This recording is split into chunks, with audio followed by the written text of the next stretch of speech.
You approach a lone chess table where two armies await your command. The scene is like a stage set for a grand drama. Each piece is an actor ready to perform your carefully scripted opening. In chess, the opening is not merely a formality, it's the prelude to destiny, a moment brimming with promise and peril alike. When players first learn chess, they often jump right into piece movement without realizing the significance of the opening. But the truth is that every single move in those early phases lays the groundwork for the rest of the game. The story of a chess match begins with an opening, just like a play begins with a prologue. These first moves set the tone. Are you going to be aggressive and cautious, or are you going to show your opponent a balanced approach?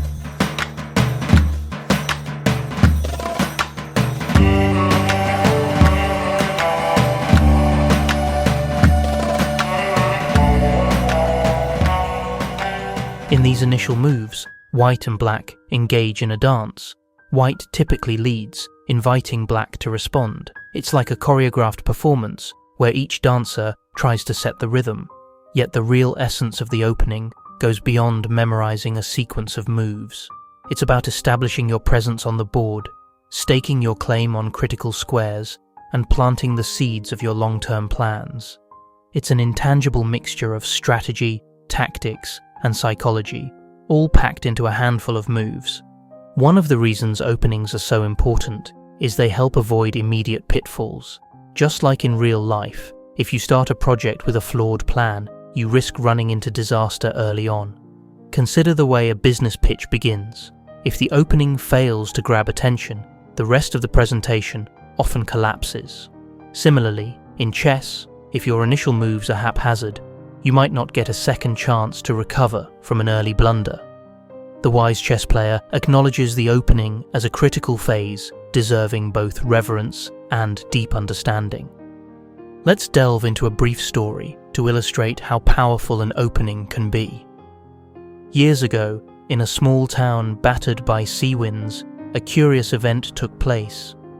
A local fisherman named Giro found a chessboard washed ashore after a storm. Intrigued, he taught himself the rules by reading what little was included in the waterlogged pamphlet attached to the box. Lacking access to sophisticated theory, Giro innovated his own openings, focusing on quick development and surprising gambits. When a traveling chess enthusiast came to town, Giro challenged him to a game. Much to the stranger's astonishment, Giro's unconventional opening approach disrupted standard lines of play, catching the visitor off balance and ultimately leading Giro to victory. The lesson is that openings serve as a frame for creativity and practicality. They're not just a set of moves, but a gateway for unique ideas and personal style. To use openings effectively, one must understand key opening principles: control the center, develop pieces, and safeguard your king. It's easy to recite these guidelines, but internalizing them is what truly matters.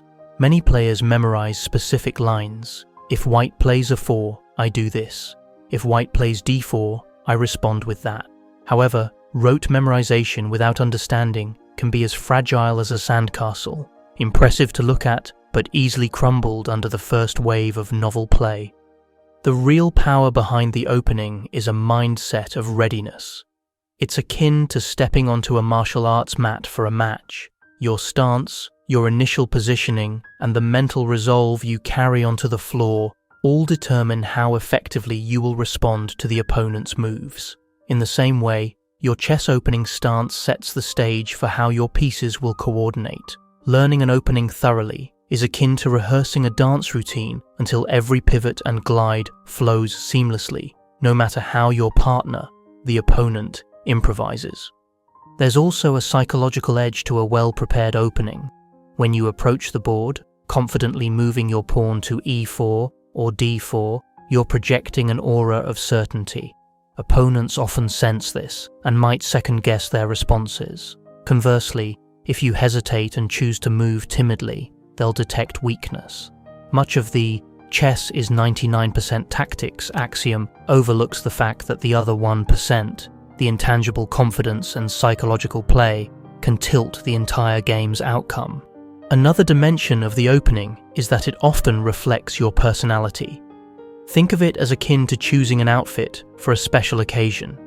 If you're flamboyant, you might select an aggressively colourful ensemble, akin to openings like the King's Gambit or the Latvian Gambit.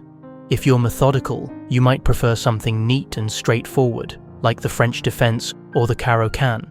When you revisit your choice of openings over years of playing, you often discover it mirrors your growth, your shifting tastes, and even your deeper attitudes about risk. What's essential is balancing familiarity with adaptability. While it's wise to have a favourite opening repertoire, clinging to it too rigidly can be detrimental. Imagine if you ate the same breakfast every morning, walked the same path to work, and spoke only the same small talk. Routine might bring comfort, but it also narrows your horizons. Chess openings are opportunities for exploration. Even if you enjoy the Ruy Lopez, it can be enlightening to experiment with the Sicilian Defense or to dabble in the Queen's Gambit. Each foray adds new layers to your understanding of the entire game's ecosystem. Finally, there's an inescapable connection between these first moves on the chessboard and the beginnings we take in life. Whether starting a new job, moving to a new city, or embarking on a personal project, how we approach our openings often dictates the course of the journey. A strong, flexible start can propel us towards success. A chaotic or hasty beginning might force us to make up ground later. Of course, in life and chess, no opening is foolproof. That's the beauty of it. Even the best laid plans can be disrupted, forcing us to adapt. In the chapters ahead, we'll explore the heart of various openings, diving deeper into specific lines, unraveling their psychology, and drawing parallels to real-life scenarios. But if there's one takeaway to hold on to from this initial chapter, it's that the opening isn't just the start, it's the foundation upon which the entire battle rests. Treat it with respect and curiosity, and it will reward you with richer games and deeper insights into yourself. So you've taken the first step onto the stage, your pawns in position, your imagination alive with possibilities. Now it's time to delve into the essential ideas that transform the opening phase from guesswork into purposeful strategy. While a strong opening won't guarantee victory, it lays a robust foundation, much like leveling the ground before constructing a house. Without a stable base, even the most ornate architecture risks collapse. Control the center. In almost every classical manual on chess, one of the first pieces of wisdom hammered into students is control the center of the board. The central squares, e4, d4, e5, d5, act like prime real estate. Occupying or influencing these squares gives your pieces greater mobility, enabling you to rapidly switch from one side of the board to the other. This central control isn't just a matter of geometry, it's also psychological. By claiming the center early, you signal to your opponent that you're taking the initiative, forcing them to react. But how does one control these squares effectively? It can be done through direct occupation, e.g., placing a pawn on a 4, or by indirect influence, e.g., developing a knight to f3 that threatens e5. In life, we can liken this to focusing on the heart of any project. By identifying the most critical part of your goal, be it financials in a new business venture or the main plot in a novel, and establishing a strong hold there, you gain the flexibility to maneuver as new challenges arise. Develop your minor pieces early. In the swirl of an opening, rooks slumber in the corners, waiting for open files. The queen stands majestically, but must be used judiciously for fear of being harassed by lesser pieces. The knights and bishops, on the other hand, are your opening cavalry. They enter the fray early and are pivotal for controlling the center squares. Moving out your knights and bishops promptly is akin to sending scouts to gather information on the frontier, securing vantage points for future operations. Imagine a medieval battlefield. If your cavalry remains in the stables, while the enemy's horsemen dominate the plains, you're already behind.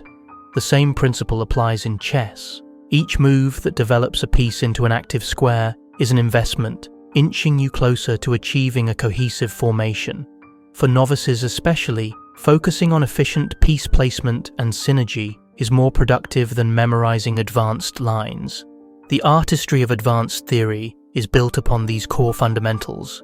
Safeguard the king. No matter how dazzling your center control or how well developed your pieces are, if your king is vulnerable, your entire game plan can crumble. Castling, whether kingside or queenside, often serves as the hallmark of a good opening structure. It's not just a defensive measure. Castling also brings your rook into the game, fortifying your position. There's an elegance to the simplicity of castling that underscores its necessity. A single move accomplishes both protection and development. In a broader life context, safeguarding your king translates to securing your base of operations. A budding entrepreneur might see this as having enough emergency funds to weather unexpected challenges. A student might interpret it as balancing extracurriculars with academics so they don't jeopardize their prospects. No matter how grand your ambitions are, you can't neglect your safety net. Connect your rooks. This is a principle often taught at intermediate levels. Aim to get your rooks on open or semi-open files and ensure they have an unobstructed line of sight across your back rank. Connected rooks support each other and create threats that can cascade across the board. During the opening, this typically occurs once you move your queen out of the way, linking the rooks. Think of rooks as heavy artillery that you want to be lined up on vantage points, ready to unleash their potential. The concept of connected rooks can also be seen as a metaphor for building strong alliances in life. A single voice, however powerful, may struggle against significant opposition. Two voices, joined in unison, magnify the message. Organizations or social groups thrive when they unify their efforts. Chess reminds us that synergy is paramount. Avoid premature attacks.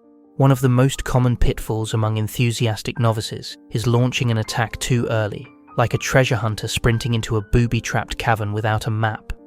You might be tempted to move your queen out quickly to threaten a checkmate on f7 or f2, but unless the rest of your army is ready to support the campaign, such an early foray often backfires. Overextending in the opening is similar to overplaying one's hand in a negotiation. Once the bluff is called, you may find yourself with nothing left to fight with.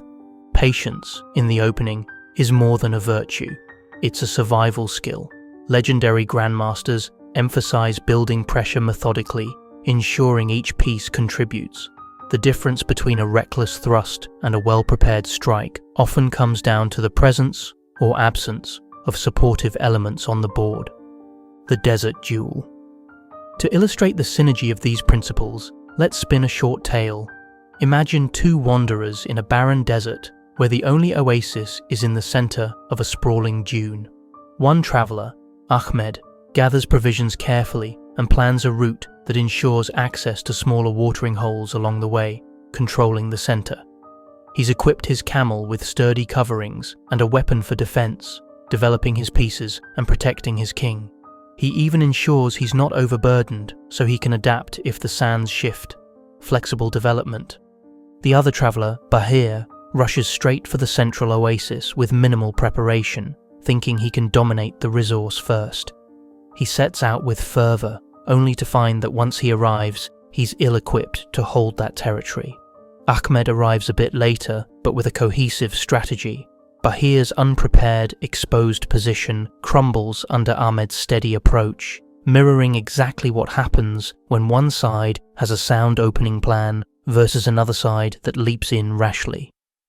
This parable underscores the interplay of caution and ambition. While it's good to take the initiative, it must be done with the entire journey in mind, not just the first milestone. Evolving your opening repertoire.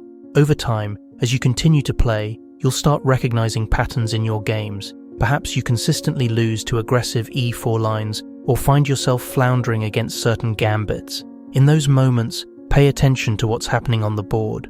Are you failing to develop a piece in time? Are you neglecting your king's safety? Chess engines and opening books can provide concrete advice, but the best improvement often comes from honest self-reflection and studying your games. Gradually, you'll shape an opening repertoire that reflects your style. You might discover that controlling the center with pawns, like in the Italian game or the Scotch, suits your temperament. or you might find the hypermodern approach, like the Perk or King's Indian Defense, more appealing, controlling the center from afar with your fianchettoed bishops. The process of trying out, failing, refining, and succeeding mirrors how we refine any skill or craft over time. Embrace the journey. The bridge to the middle game. The transition between the opening and the middle game is often blurred, but the line typically appears when most pieces have been developed, kings are cast, and any immediate tensions in the center have begun to resolve. This transitional period is where you'll see the true effect of your opening choices. Did you manage to secure an outpost for your knight on d5? Did you trap your bishop behind a wall of pawns? The seeds you planted on moves 1 to 10 start bearing fruit or weeds around moves 11 to 15. At this juncture, a well-played opening can give you momentum going into the middle game, a slight edge in space, development, or piece coordination that can blossom into a decisive advantage. Conversely, a mismanaged opening can force you onto the defensive. Keep in mind that chess is fluid. A good opening might still lead to difficulties if you drop your guard, and a shaky opening might still be salvageable with resourceful play. Flexibility remains crucial. It's worth re-emphasizing that chess is a mental contest as much as it is a tactical one. Strong opening principles aren't only about controlling squares, they're about controlling the narrative of the game. If you're consistently a step ahead in development, you can build up threats that force your opponent into a reactive posture. This mental grip can cause them to panic or second-guess their moves, giving you an intangible advantage. In practical terms, always watch your opponent's body language in over-the-board play or the tempo of their moves online. If they're hesitating, it might indicate uncertainty or a lack of familiarity with your chosen line. Exploit that psychological moment by pressing your initiative firmly. Shift your advantage from potential into concrete realities on the board. In life, opening moves abound. First impressions on a date, a job interview, or even the initial lines of a novel you're writing. These are critical beginnings that set the tone. If you bumble through a first impression, you may redeem yourself later, but it's undeniably tougher to do so than if you'd started strong. The link to chess is obvious. Invest in learning and practicing your openings, and you reduce the uphill battles you'll face later. The best approach to mastering the opening is a balanced blend of study and practical application. Skim through theory to understand typical ideas and responses. Then, test them in your games, reflect on the outcomes, and repeat the process. Over time, the opening phase will feel as comfortable as greeting an old friend, freeing you to explore creative middle game plans and thrilling tactical combinations. We've laid out core principles for building a robust opening framework. In the next chapters, we'll dive into specific opening families and variations. Whether you're partial to open games, 1 e4 e5, semi-open games, 1 e4 plus a response other than e5, or closed games, 1 d4 and beyond, you'll find that each has unique psychological and strategic nuances. Embark on this journey with an open mind, and soon you'll discover the artistry and depth within every single move on the board. Now that we've touched on fundamental opening principles, it's time to zero in on a classic battleground, the open games, initiated by 1 e4 e5. These openings are historically some of the oldest and most analysed lines, providing a rich tapestry of strategic and tactical motifs. To study the open games is to peer into the heart of the chess tradition itself. Why are open games so popular? The primary reason is simplicity coupled with immediate clarity. By placing pawns on e4 and e5, both players stake an assertive claim in the centre from the first move. This direct clash often leads to lively piece play. Think of it as two armies charging headlong into each other without subtlety, merely raw courage and well-orchestrated manoeuvres. Many famous world champions, from Paul Morphy to Bobby Fischer, built their formidable reputations on these lines. The Ruy Lopez, Spanish game, a noble duel. The Ruy Lopez is the grand aristocrat of the open games, starting with 1 e4, e5, 2, n f3, n c6, 3, bb5. White immediately pins the knight on c6, which defends the critical e5 pawn. The strategic ideas are manifold. White aims to apply pressure on black's center and eventually orchestrate a slow build-up that can lead to a fierce kingside assault. The Ruy Lopez is akin to a patient duel between two skilled fencers. Each side feints, probing for weaknesses. White tries to maintain tension, while black must decide how to unpin the knight or possibly break in the center with moves like d6 or f5 in certain variations. The byplay can be extremely intricate. Small moves in the Ruy Lopez can have a butterfly effect, drastically altering the dynamic of the middle game. Psychologically, the Ruy Lopez tests patience and positional understanding. It teaches you that not all attacks need to be immediate. Sometimes you cultivate a threat like a gardener waters plants, ensuring they bloom at just the right moment. It also encourages flexibility. If one plan fails, there's often an alternate route. The Italian game, Giuoco Piano and Evans' Gambit, an artistic exhibition.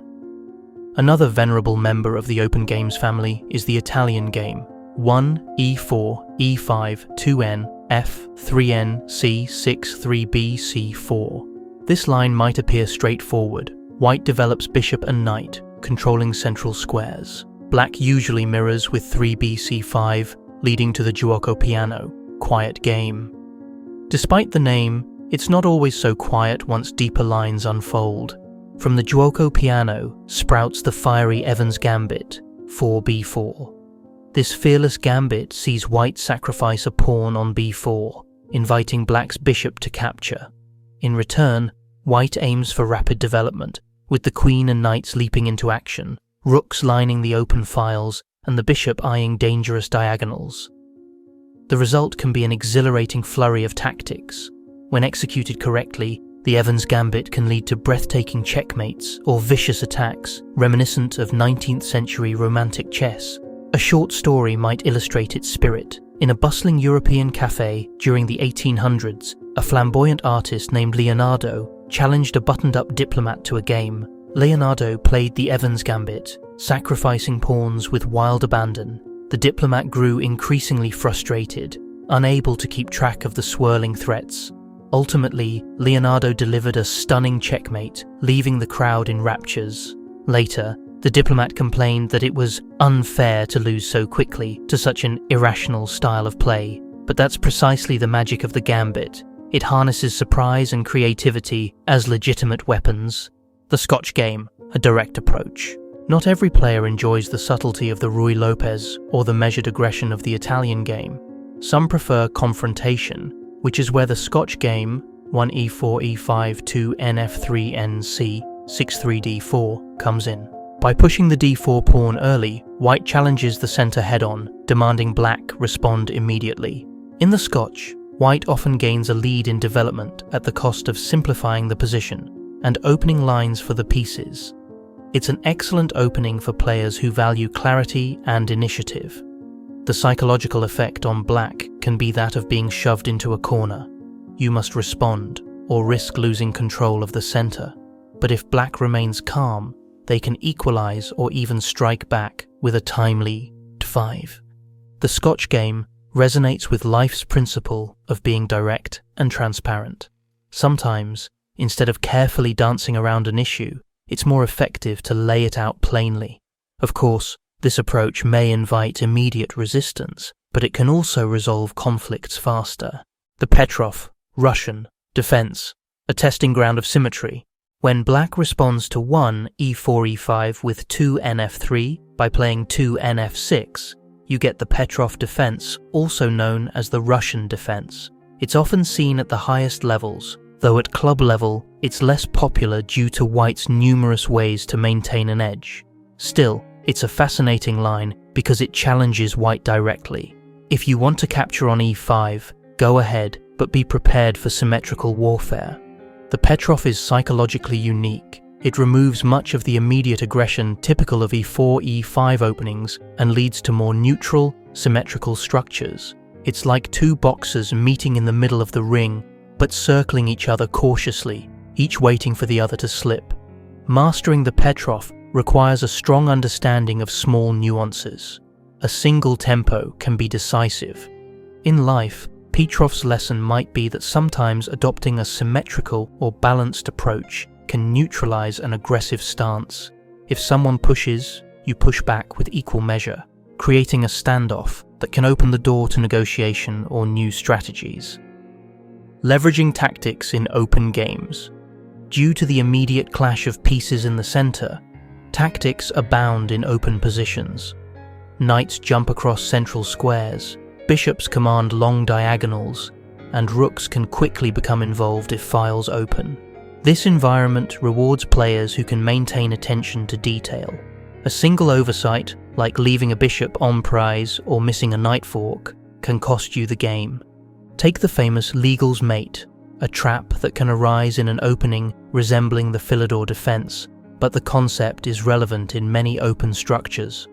White appears to sacrifice the queen in the center, but orchestrates a swift checkmate with minor pieces. It's a dramatic demonstration of how cunning tactics in the opening can lead to lightning-fast finishes. The psychological edge of tradition. Players who adopt well-trodden openings like the Ruy Lopez or the Italian game tap into centuries of chess knowledge. On one hand, this is reassuring. An entire legacy of grandmasters stands behind your moves.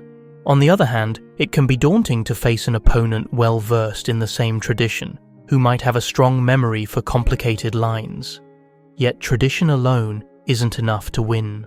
Modern chess engines and contemporary theory often expand or refute older lines, forcing even the classics to evolve. A Ruy Lopez from the 19th century might look different from one played today. This evolution reminds us that knowledge is never static. It's always growing, adapting, and reshaping. By embracing tradition while keeping an eye on innovation, you stay at the cutting edge. Story time, a dramatic encounter. Picture a candlelit parlor in the 1850s, Paris.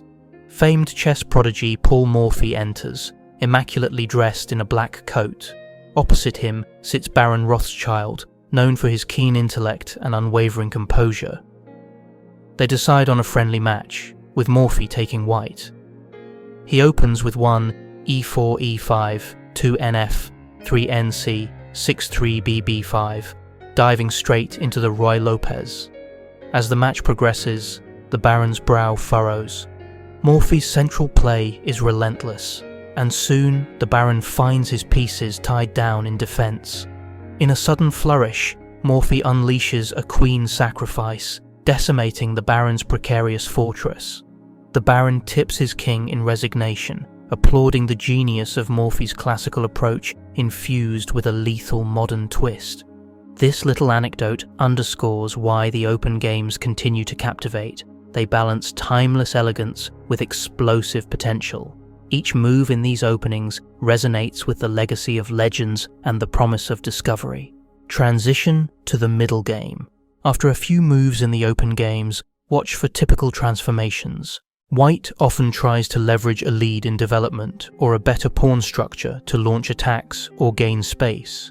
Black can challenge White's center with timely pawn breaks like d5 or f5, or aim for rapid piece play to nullify White's slight initiative. Both sides should remain vigilant about potential tactics, pins, forks, skewers, given the open lines. As soon as the central tension resolves, pawns exchange or a minor piece is traded, the game shifts into the middle game. Here, the battle becomes less about pure opening theory and more about creativity, understanding, and willpower. If you've navigated the first 10 moves successfully, you'll have built a launching pad for deeper strategic plans. Reflecting on lessons learned. The open games teach us that clarity can be both a sword and a shield. By directly engaging in the center, you commit to a path that demands accuracy. This directness fosters faster development and frequent tactical skirmishes, so readiness is key.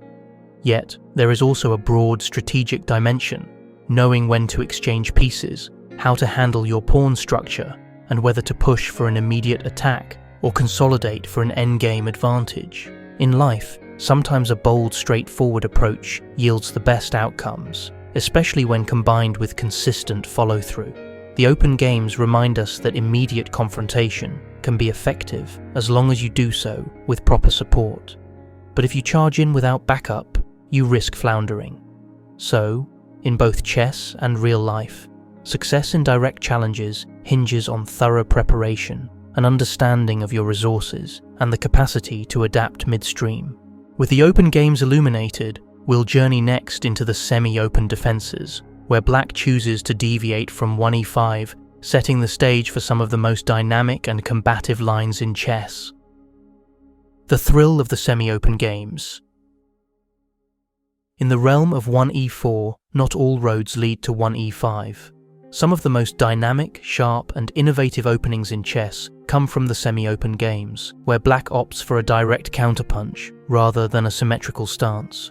This leads to lines like the Sicilian, French, Caro-Kann, and Perk, each offering a distinct flavour of strategy and psychological warfare. The Sicilian Defense, a monument of complexity. Arguably the most revered and feared response to 1e4 is 1c5, the Sicilian Defense. It immediately unbalances the position, challenging white's intention to dominate the centre with e4 and d4. In the Sicilian, black aims to seize the initiative on the queen side, while often allowing white certain attacking chances on the king side. This mutual aggression frequently generates explosive, high-stakes battles. The Sicilian is like a swirling tempest. Once you enter, you must dance with the storm. Over the decades, the Sicilian has evolved into numerous variations: Najdorf, Dragon, Sveshnikov, Scheveningen, etc., each with unique ideas. The Najdorf, 1e4, c5-2, nf3d, 6-3d4, cxd4, 4 nxd, 6-5, nc3a6, is a personal favourite of many grandmasters, including Bobby Fischer and Garry Kasparov, who championed it as a system that grants black excellent counterplay. Psychologically, choosing the Sicilian signals confidence. You're telling white, I won't be content with a quiet game. Prepare for chaos. This approach can unsettle players who prefer calmer waters, putting them on the back foot right from move 1. The French defense, a test of patience and counterattack. After 1e4, responding with 1e6 results in the French defense, renowned for its solid yet somewhat cramped nature. The move, e6, prepares d5, erecting a pawn chain that can be both a fortress and a prison for black's light-squared bishop.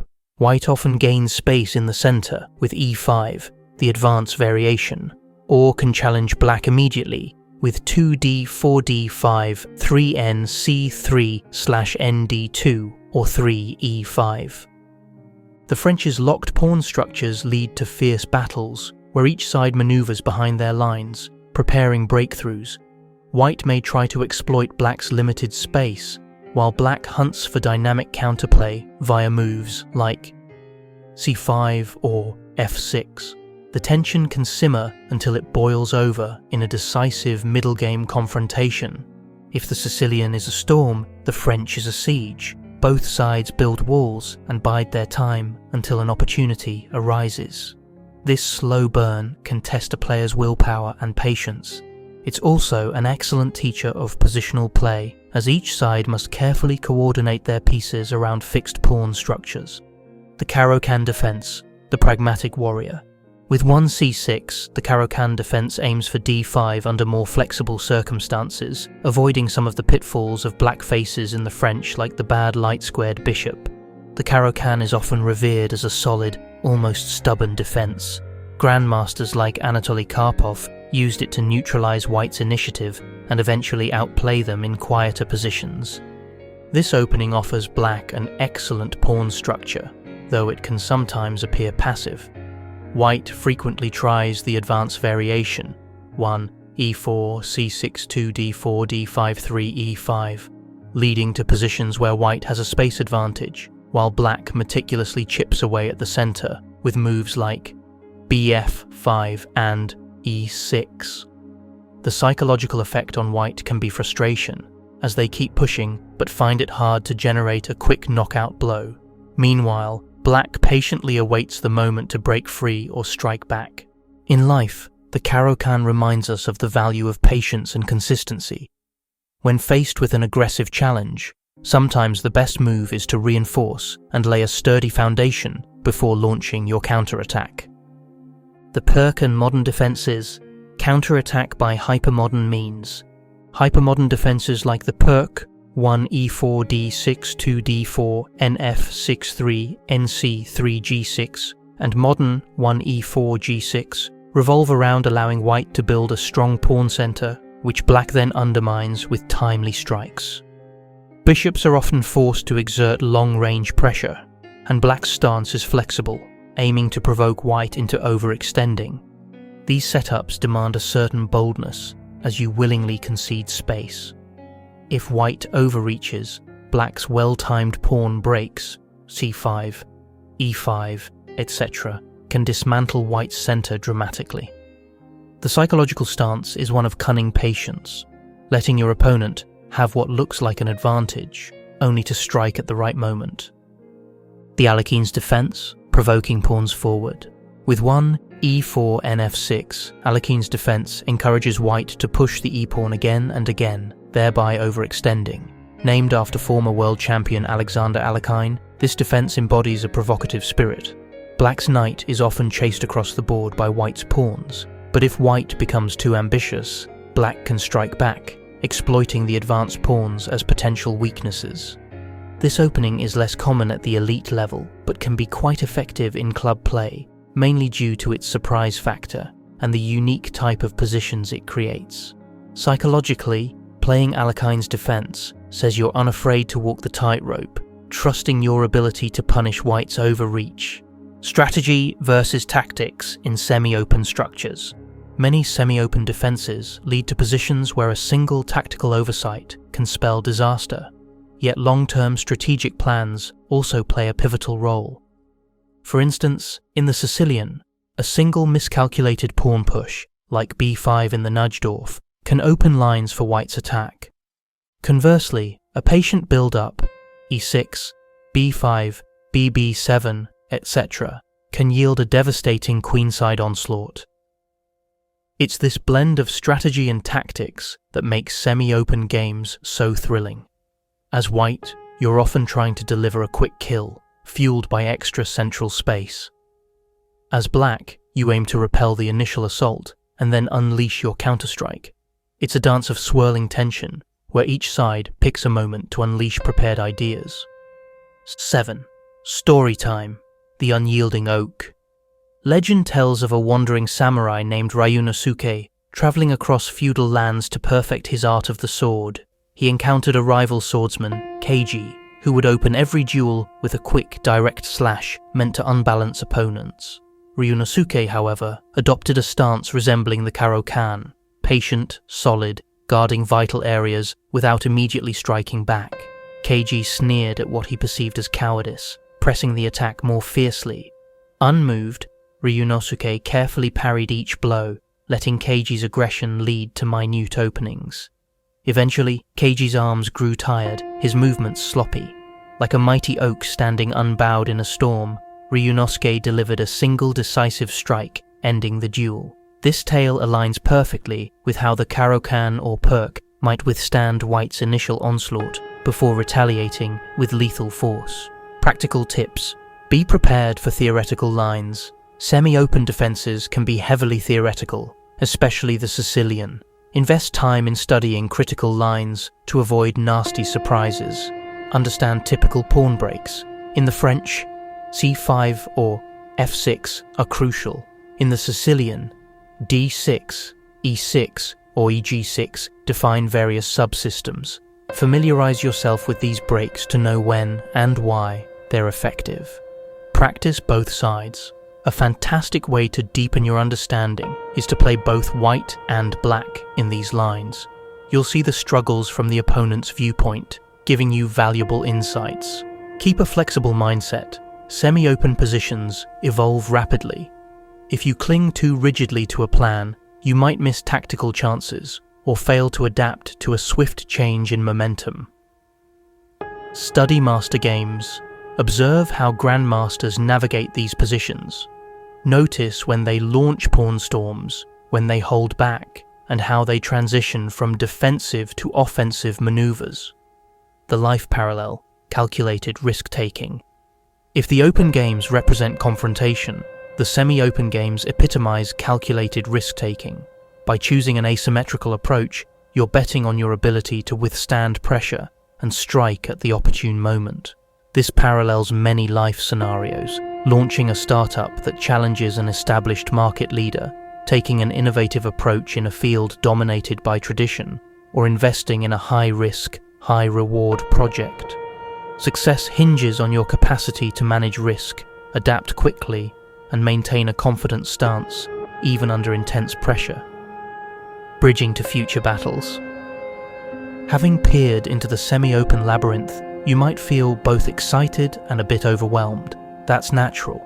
These defenses are renowned for their complexity, but with the right mix of theory, practical experience, and an understanding of typical strategic aims, you can navigate them successfully.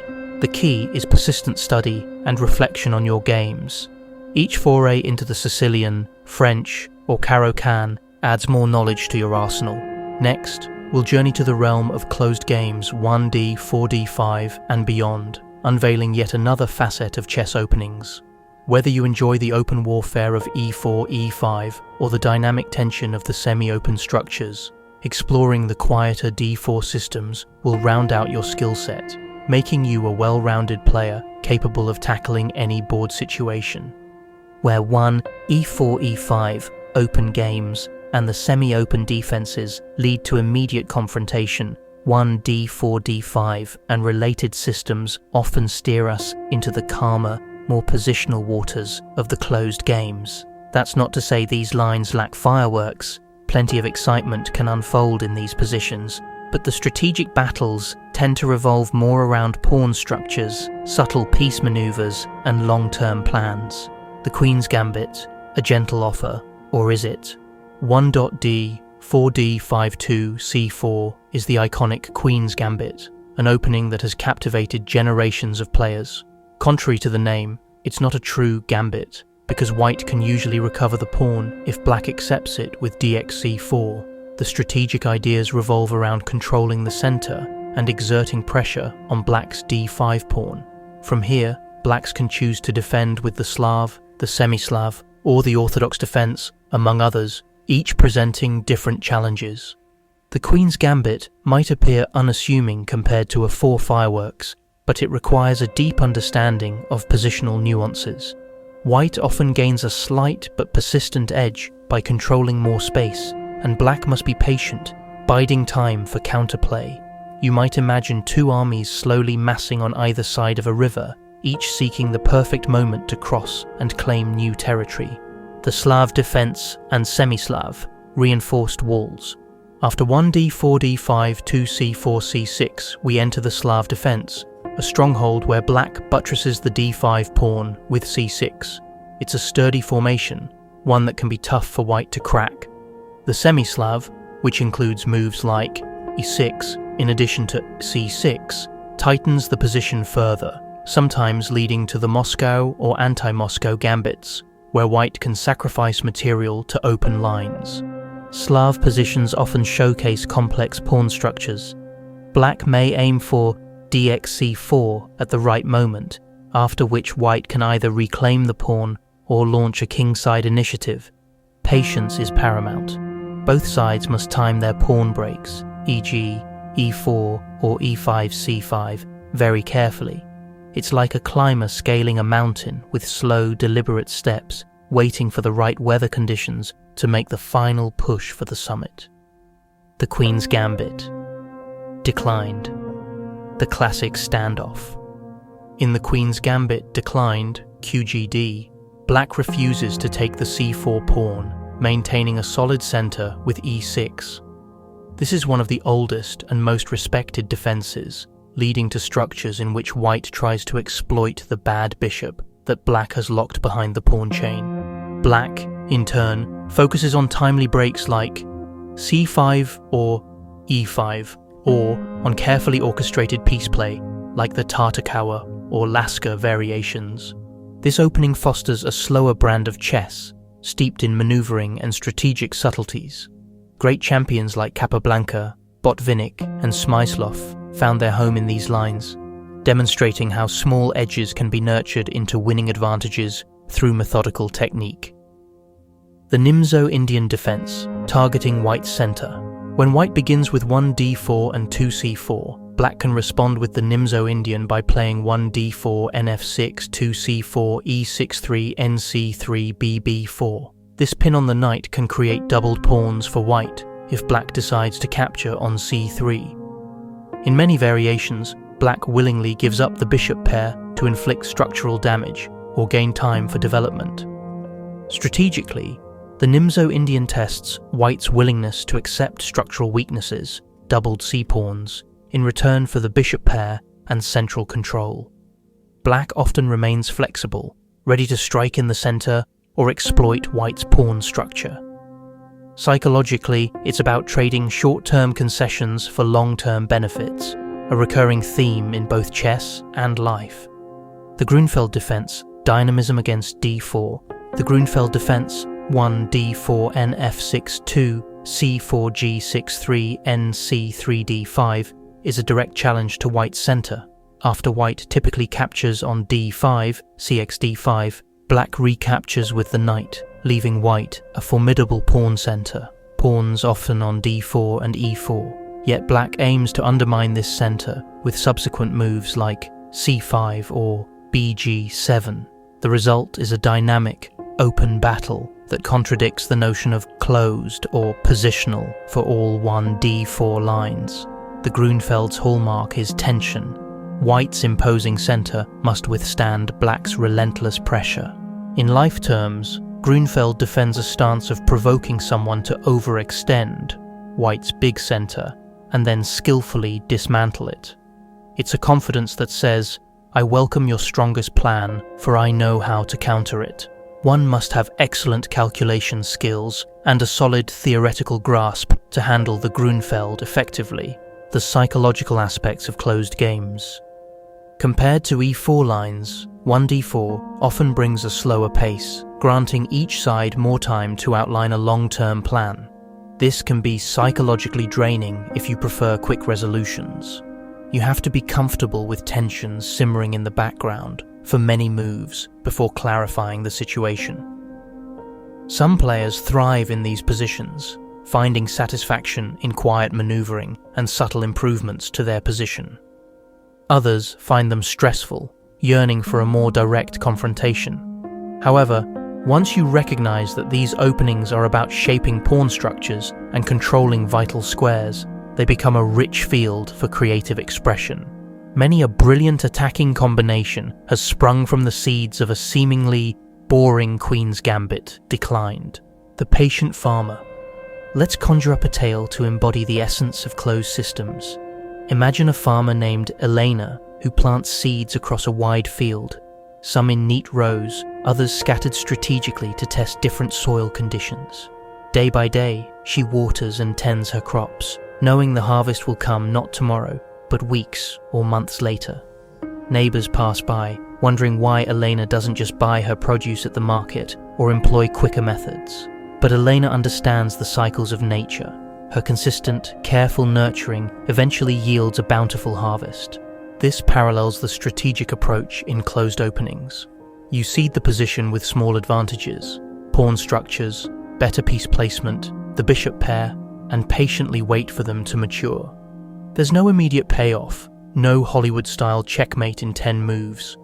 But when your accumulated advantages ripen, you can convert them into a decisive plan that the opponent is powerless to stop.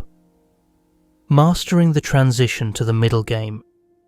In closed games, the shift to the middle game often revolves around pawn breaks like c5, e5, or f3/e4 for white. Timing these pushes is critical. A premature break can leave you with a vulnerable pawn structure. A delayed break can allow your opponent to solidify their defenses or seize the initiative. Studying model games by grandmasters is immensely helpful here. Observe how they place their pieces, prepare their breaks, and coordinate rooks on open files or semi-open files that appear after exchanges. Notice also how they trade off or keep pieces. Sometimes exchanging a bad bishop for a knight can drastically improve your position.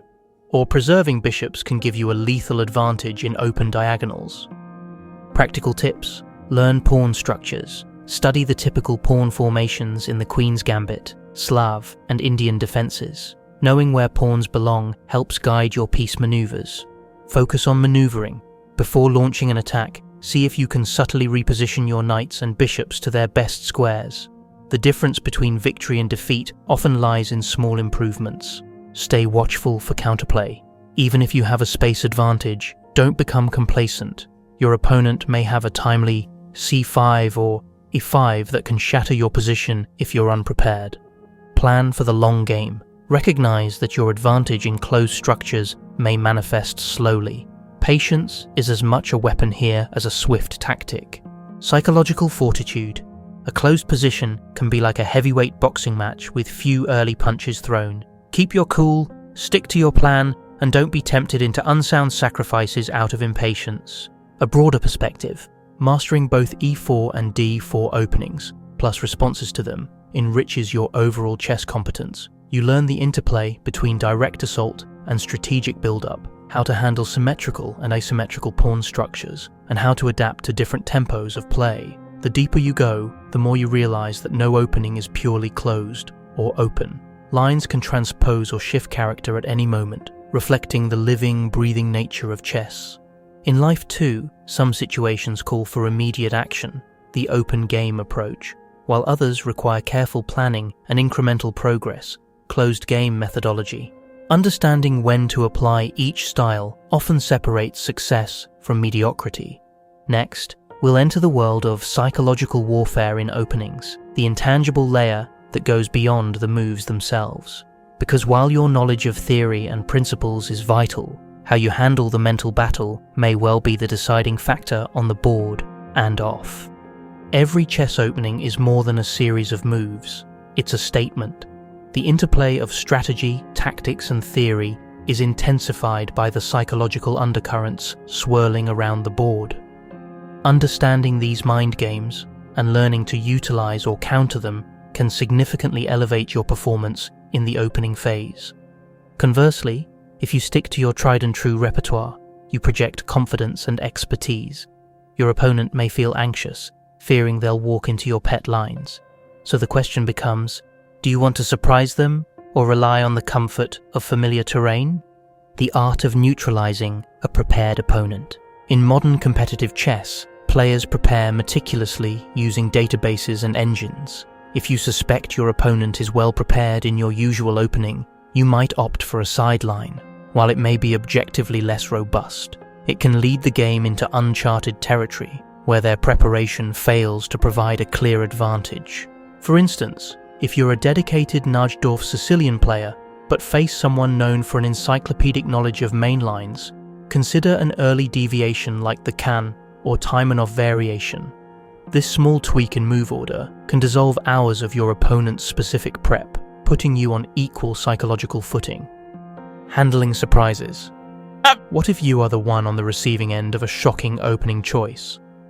Maintain composure. Remember, an unusual move isn't necessarily a good move. Take time to verify its legitimacy. Don't panic or rush to refute it. Instead, rely on core principles. Develop pieces, control the center, safeguard the king. If the surprise is a known gambit or offbeat line, trust your fundamental technique. If it's truly novel, keep your wits about you and calmly figure out the best response. This mirrors real-life scenarios when unexpected challenges arise. The ability to stay level-headed and revert to proven fundamentals can prevent a crisis from spiraling out of control. The Gambit psych factor.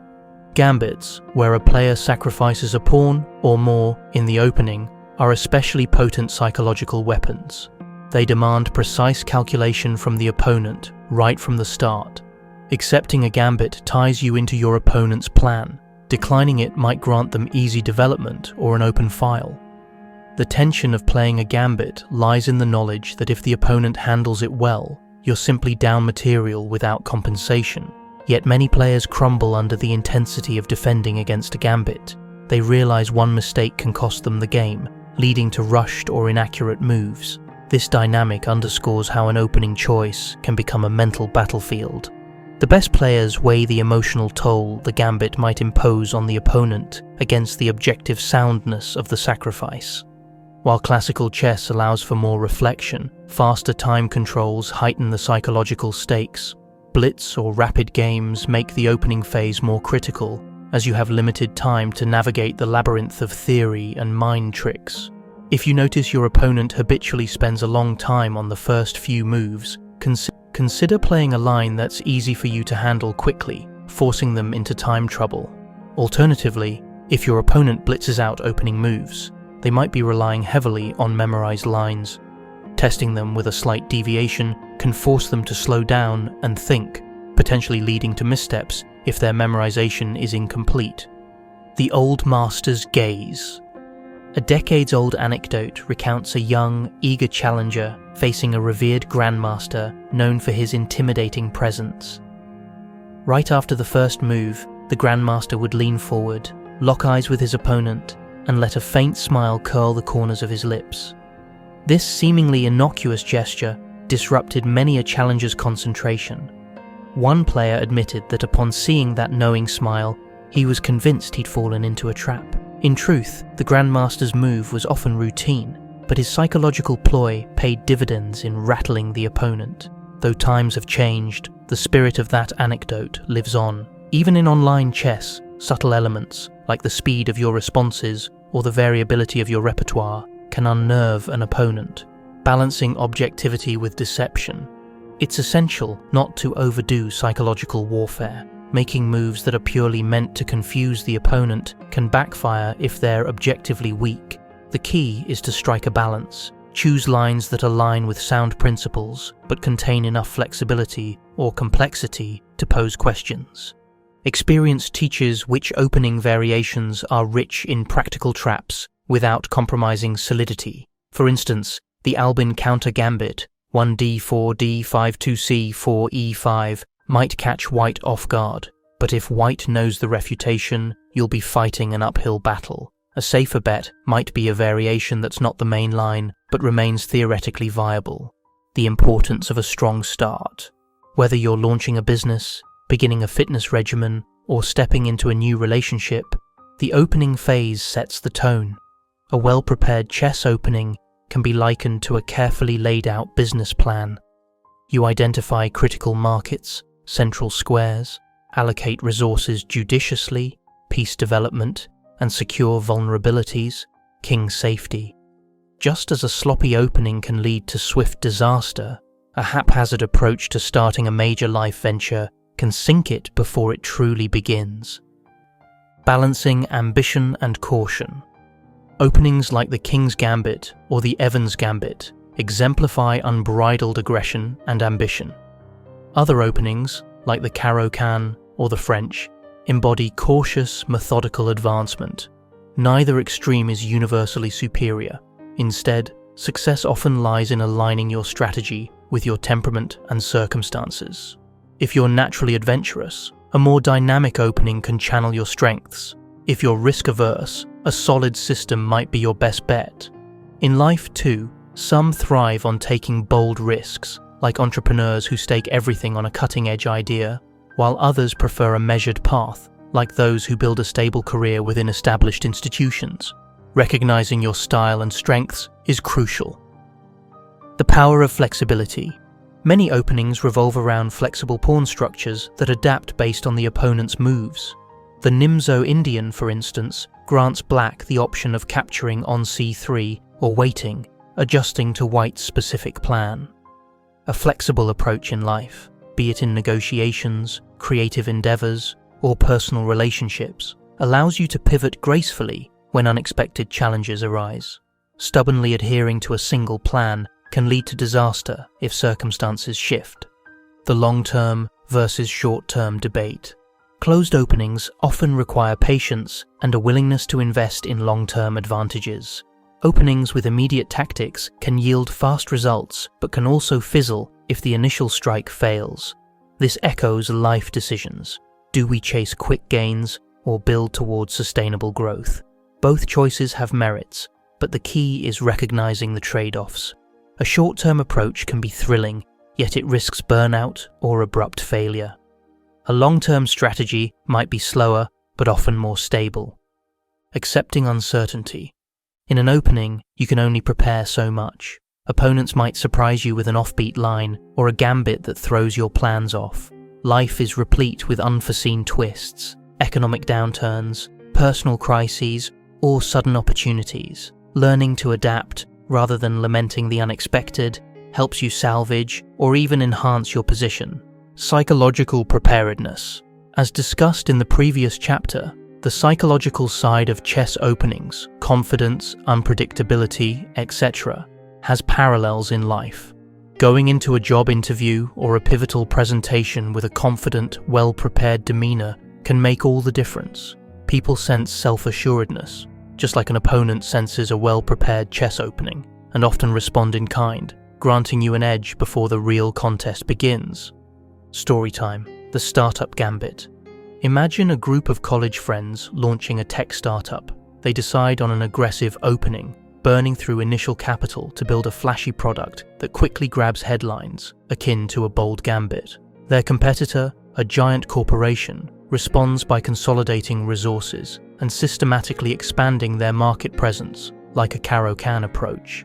At first, the startup's bravado gains traction, attracting users and investments. But soon, cracks appear. Customer support lags, the product lacks refinement, and the big competitor calmly capitalizes on these weaknesses. In the end, the startup's Gambit collapses, teaching the founders a harsh lesson about measured risk and sustainable development.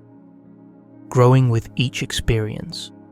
Each new game broadens your opening repertoire, whether you learn a fresh variation or refine an old line. Similarly, each new life challenge, be it a professional setback or a personal triumph, provides lessons that enhance your life repertoire. Mistakes in chess and life are not just failures, they're data points guiding you toward better decisions in the future. Building a personal repertoire. In chess, a good repertoire consists of openings that complement each other and fit your style, with enough variety to handle different opponents. In life, a repertoire might be your skill set, network, and experiences that equip you to handle diverse situations. Over time, you add new skills, like learning a new defense in chess, refine existing ones, and sometimes discard what no longer serves you. The synergy of all these elements forms your brand or identity, the grand symphony. Ultimately, the opening in chess is just the first movement in a larger composition. It segues into the middle game, where creativity and critical thinking flourish, and eventually culminates in the endgame, where technique and precision decide the outcome. Life mirrors this symphony. Our openings, the beginnings of our careers, relationships, or creative projects, lead to a middle phase of active growth and struggle. Eventually, we transition to an endgame phase, where we consolidate what we've built, ensuring a lasting legacy or a graceful conclusion. Recognizing that each phase has its joys and challenges can bring balance. Don't rush through your opening in life, but don't cling to it either. Embrace the evolving nature of the journey, drawing lessons at every twist and turn. By seeing how deeply the logic of chess openings resonates with real-life principles, we appreciate the game not just as 64 squares of calculated battle, but as a grand metaphor illuminating how we navigate the world beyond the board. While principles and theories offer invaluable guidance, nothing cements understanding like real, lived experiences. In this chapter, let's share a collection of anecdotes and lessons culled from tournament halls, places where nerves, skill, and preparation collide under the intense scrutiny of clocks and onlookers. The kid prodigy and the king's gambit. During a regional tournament, a 12-year-old boy, Daniel, faced a seasoned veteran known for his defensive prowess. With the white pieces, Daniel started 1 e4 e5 2 f4, the king's gambit, a swashbuckling opening that fell out of favour at the highest levels. The veteran smirked, confident in his knowledge of anti-gambit lines. As the game progressed, Daniel unfurled a rapid series of moves that the older player failed to anticipate. An early bishop sacrifice on f7 opened lines for Daniel's queen and rook, leading to an unstoppable mating attack. Spectators stood in awe as the outdated Gambit toppled a meticulous defender. The lesson: good preparation and fearless execution can make even old-fashioned openings lethal. The Frozen Queen's Gambit declined. In a city championship match, two strong local masters played out a Queen's Gambit declined variation. White, an ardent positional player, locked the centre early, aiming for a slow squeeze. Black, known for counter-attacking flair, waited for chances to strike back with CE5 or E5. But White's prophylactic moves, H3, A3, RC1, etc., froze Black's typical plans. As time dwindled, Black grew restless, hurled the c-pawn forward prematurely, and found himself saddled with a backward pawn on an open file. White methodically increased the pressure, winning in the endgame. This game illustrated how a seemingly drab positional approach can be as lethal as a flamboyant sacrificial attack if you execute it patiently. Each pawn move was purposeful, shutting down Black's resources. The moral: not all battles are won by a flourish of steel. Some are worn down through quiet, relentless maneuvering. The Sicilian confrontation at dawn. In an early morning round at a major open tournament, two titled players, both half asleep, sat down at the board. White launched a Sicilian defense with one e4c5, veering into the razor-sharp Najdorf variation. The abrupt shift from a drowsy mental state to handling lines rife with traps led to a comedic flurry of blunders. Within 15 moves, White missed a winning tactic, Black overlooked a simple defense, and the game ended in a chaotic checkmate by White's battered but still valiant pieces. A post-mortem analysis revealed that both players knew the theory well, but struggled to apply it under mental fatigue. The takeaway? High-level openings demand focused energy. A good night's sleep and a clear mind can be just as important as memorizing lines. Trapped in the French maze. During a national championship, a rising star faced a grandmaster who opted for the French defense. White had not studied the French in detail, assuming it to be a rare choice at that level. Panicking slightly, White tried a random system, hoping to sidestep the main lines, but the grandmaster calmly navigated the position, culminating in a devastating central break with f6. White's center collapsed like a house of cards, and the game ended with a stunning rook sacrifice. This story highlights the peril of disregarding any classical opening. An unprepared White discovered the hard way that the French can be lethal in the hands of a seasoned pro. Proper respect for all major openings is crucial, no matter how infrequent their appearance. The survivor of a pawn storm. In a local open, Black employed the Caro-Kann, leading White to launch an all-out pawn storm on the kingside. After castling queenside, White advanced g4 to g5, h4 to h5, intending to open lines for a direct checkmate. Black responded stoically, placing pieces behind a solid pawn chain, patiently awaiting White's push. When White finally broke through, Black was ready with counterattacks on the queenside. The position turned from a borderline fortress to an unstoppable avalanche of Black pawns rolling down the board. White's kingside onslaught had run out of steam, leading to a swift collapse on the opposite wing. This scenario reaffirms the concept of counterplay. Meeting a flank attack with a timely central or opposing wing offensive is a common strategy in many openings. By not panicking and focusing on their plan, Black showcased Caro-Kann's resilience and scored a memorable victory, the trap of overconfidence. In a youth tournament, a highly rated junior faced a lower rated competitor playing the Scandinavian Defense 1e4d5. The junior rolled his eyes, believing the Scandinavian to be subpar. He blitzed out moves, aiming for a quick crush. The lower rated player, however, knew every nuance of his chosen defense and skillfully navigated the complications. By move 20, the junior's hasty play left him down a piece and facing unstoppable threats. A humbling loss taught him never to underestimate an opponent or an opening. Blitz terrors with the Latvian Gambit. Blitz chess can be a psychological minefield. In an online blitz match, Black played the Latvian Gambit, 1e, 4e, 5-2, nf3, f5. Objectively, this opening is considered dubious at best, but in a fast time of control, it becomes a cunning weapon. White, unprepared for such audacity, stumbled while trying to refute it on the fly. Black's rapid piece activation led to a forced mate sequence. The game showcased how unorthodox lines can flourish under time pressure, especially against unsuspecting opponents. In a chess academy, a coach demonstrated the Italian game to a group of beginners. He explained center control, piece development, and king safety, encouraging them to practice these fundamentals. Afterward, the students played a round robin, each trying the Italian as white.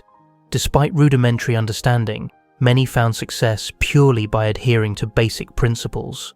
This underscores the timeless wisdom that strong fundamentals often outshine memorized lines in beginner and intermediate play. The unexpected endgame transition. In a friendly match, two club players delved into a Queen's Gambit declined variation. By move 12, they had exchanged queens and rooks, morphing what looked like a complex opening into a quiet endgame. Black was rattled. He had prepared lines for a complicated middle game fight, not an early endgame. White capitalized on Black's disorientation, winning a critical pawn and ultimately the game. The story illustrates the importance of being ready for transitions. An opening can swiftly pivot into an endgame if the opponent forces exchanges. Reflections on learning. From these tales, we see that no single factor guarantees success. Opening knowledge, psychological readiness, time management, humility, and adaptability all weave into the outcome. Losing in the opening can be crushing, but it also provides some of the most instructive lessons. Each misstep reveals a gap in knowledge or a flaw in mindset that, once addressed, can elevate your game to new heights. Chess is a living art, shaped by these personal stories and experiences. The next time you sit down at the board, recall these tournament hall anecdotes. They remind us that behind every opening variation lies a real human struggle, brimming with hope, fear, triumph, and heartbreak. Let these stories inspire you to treat your games as chapters in your evolving chess journey. Creative opening play and deceptive traps. Thus far, we've taken a fairly classical approach to openings, embracing sound principles, established theory, and psychological nuances. However, a potent and thrilling dimension of the opening phase involves creativity and deception.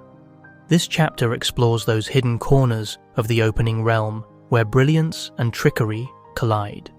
The beauty of unconventional ideas. While top-level chess often adheres to main lines and established theory, creative sparks still fly from time to time. Grandmasters occasionally play an unsound gambit to rattle an opponent or adopt a new move to sidestep heavily analysed variations. At the club level, venturing off the beaten path can be a powerful strategy to avoid your adversary's home preparation. Historical examples abound. Mikhail Tal's flamboyant sacrifices in the Sicilian, Bent Larsen's love of the offbeat 1b3, and Richard Rapport's modern propensity for unorthodox lines. Such originality keeps the opponent guessing and can lead to positions where classical theory offers little guidance. Crafting your opening weapons. Many advanced players develop a personal twist in their favourite system, a unique move order, a surprising pawn push, or a rarely seen approach in a well-known line. This becomes their secret weapon. When unveiling it at the right moment, they catch even strong opponents off guard. Creating such a weapon involves thorough analysis, using chess engines to confirm that the move isn't outright losing, and studying typical responses to ensure you have follow-ups ready. It's akin to a chef experimenting with recipes until they produce a signature dish that surprises and delights the palate. Setting opening traps. In the spirit of deception, let's discuss traps, deliberate setups that punish an opponent's careless response. Classic examples include the Legal's Mate, the Blackburn Shilling Gambit, and the England Gambit. While some traps are objectively dubious, they remain dangerous against unsuspecting players. The key to successful trap setting is ensuring you maintain a playable position if the opponent avoids the pitfall. A common beginner's mistake is launching a trap that leaves them in a terrible position if the trick fails. But at intermediate or advanced levels, a well-placed trap is like a snare in the woods, harmless if sidestepped, deadly if triggered. The thin line between genius and folly. Deceptive play often walks a razor's edge. A cunning trap can backfire spectacularly if the opponent sees through it. Therefore, the best deception is grounded in solid positional ideas. If your gambit is proven to be unsound, you'd better have a backup plan. Even the boldest tacticians accept that illusions only work when they remain illusions. Once the opponent sees the truth behind your scheme, your house of cards might collapse. Chess engines might evaluate certain moves as equal or slightly worse, but humans don't always navigate these complications perfectly. Moves that are theoretically suboptimal can be practically challenging. Consider lines that lead to complicated positions requiring precise defense from your opponent. If you sense they're prone to time trouble or emotional tilt, you can exploit these factors. Thus, some players intentionally steer the game into labyrinthine variations, counting on the opponent to slip up in the complexity. This approach demands confidence in your calculation skills and psychological fortitude. It's not for the faint of heart, but it can be incredibly rewarding. Storytime: the mysterious pawn sacrifice. A legend persists of a modest club player, Mr. Redgrave, who always opened with 1d4. One evening, he played an unusual move on move 3, a silent pawn sacrifice that seemed entirely random. His bewildered opponent accepted the pawn, only to face a brutal bishop and knight onslaught. It turned out Mr. Redgrave had stumbled upon this line in an old chess magazine and spent months analysing the resulting complications. He'd waited patiently for the perfect moment to spring it on an unsuspecting foe. The lore says he won that game in less than 20 moves, adding to his mythical status as the local trap master. Though the story might be embellished, it conveys an essential truth. Prepared or cooked-up lines can be lethal if timed and executed correctly, especially when the opponent is oblivious to the scheme. Emphasizing development, even in creativity. No matter how unconventional your opening approach is, certain universal truths remain. Keep your king safe and your pieces active.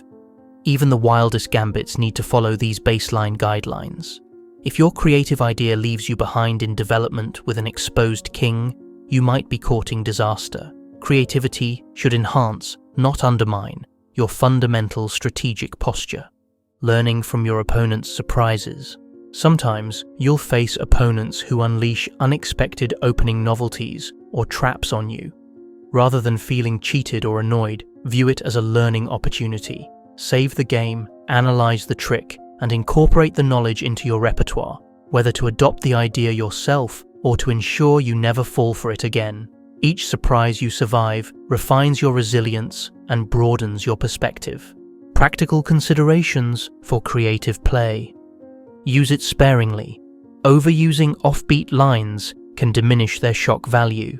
Surprise is a weapon best wielded selectively. Combine with sound strategy. Ensure your unusual ideas don't conflict with essential principles. Provide some margin for error if your plan fails. Time control matters. In blitz or rapid, daring gambits and traps gain potency because the opponent has less time to find refutations. In classical games, a well-prepared adversary might diffuse them more easily. Adaptability. If your original plan doesn't go as intended, pivot gracefully to a standard setup. Don't become stubbornly attached to forcing your trick if it's no longer viable. Bridging into the end.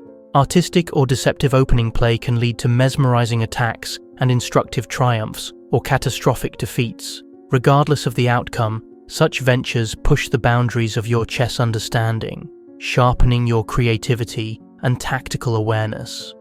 They remind us that while chess is deeply rooted in logic, it's also a form of art that accommodates bold ideas and heartfelt expression.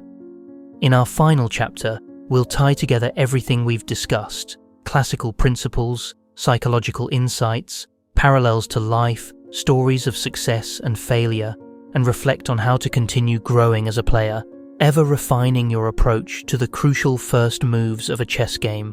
We've travelled from classical openings like the Ruy Lopez and the Queen's Gambit to the fiery landscapes of the Sicilian and the creative margins of unsound Gambits. We've shared stories of victory and defeat, seen how psychology permeates every move, and drawn life lessons from the meticulous craft of orchestrating an opening.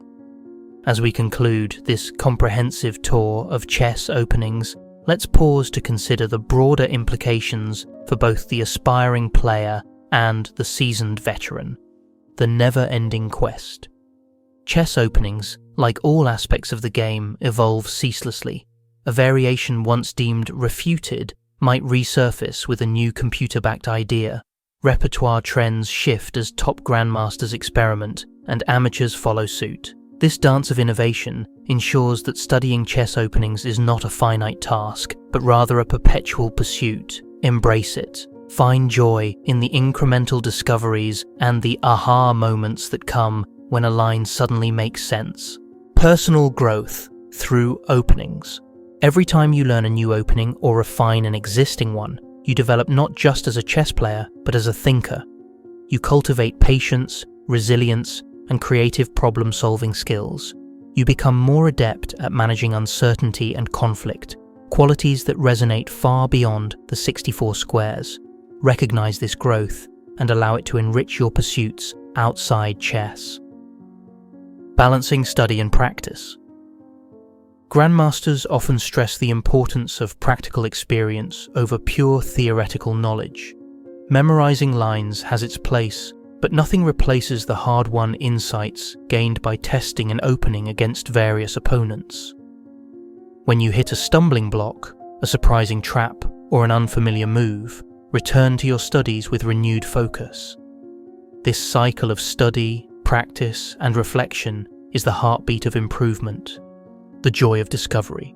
In a world teeming with technology and pre-arranged data, don't let your sense of wonder fade. Even the most studied lines still hide mysterious nuances. Analyzing a position deeply, unearthing a resourceful maneuver, or concocting a cunning trap can ignite the same awe you felt when you first learned how the pieces move. Let curiosity drive you. Let each game be a miniature expedition. Opening styles and self-expression. The openings you choose reflect your personality. Are you daring and energetic, gravitating toward attacking gambits? Are you reflective and systematic, preferring solid setups and endgame transitions? Celebrate these preferences, but also dare to explore new styles. Variety keeps your interest alive and prevents your play from becoming stale, encouraging future explorations. After reading a script of this length and detail, you might be both inspired and a bit overwhelmed. That's natural. Chart a plan. Maybe focus on mastering one new opening at a time, or systematically revisit lines you frequently face. Engage with books, videos, online courses, and databases to reinforce your understanding. If you can, discuss ideas with fellow chess enthusiasts. Conversation often clarifies complexities. Story time, the final bow. In the last round of a prestigious tournament, two grandmasters sat across from each other, both with a chance to claim first place. White opened with the English opening 1c4, a flexible system that can transpose into a variety of structures. Black responded confidently, steering the game into a reversed Sicilian territory. The tension mounted. Neither player left the board for a break, each fully invested in the struggle. After a grueling 40 moves of meticulous maneuvers, they agreed to a draw in a position brimming with hidden possibilities. Spectators wondered, was there a missed opportunity? Did either side have an overlooked pawn break? In the post-game analysis, the grandmasters uncovered new ideas that amazed them, demonstrating that even at the highest level, the opening and the resulting middle game still hold secrets. They left the board with mutual respect and a deeper appreciation for chess's boundless terrain. That moment captured the essence of chess: infinite complexity, perpetual learning, and unwavering passion. The universe on 64 squares. Chess openings are a microcosm of human endeavor: logic, creativity, confrontation, and cooperation all fused into one. The game is a mosaic of strategy and psychology, mirroring life's complexities in a beautifully compressed arena. By studying openings, you delve into this mosaic at its origin, where each small decision can echo far into the future. The opening is only the beginning of a larger journey in any chess game, and in life. While it's crucial to start strong, remember that your story doesn't end with the first few moves. Carry forward the momentum, adapt to unforeseen circumstances, and let your passion for the game guide you toward deeper mastery. In chess, as in life, the most meaningful growth often happens after the opening is complete, when the real challenges test your mettle and the real opportunity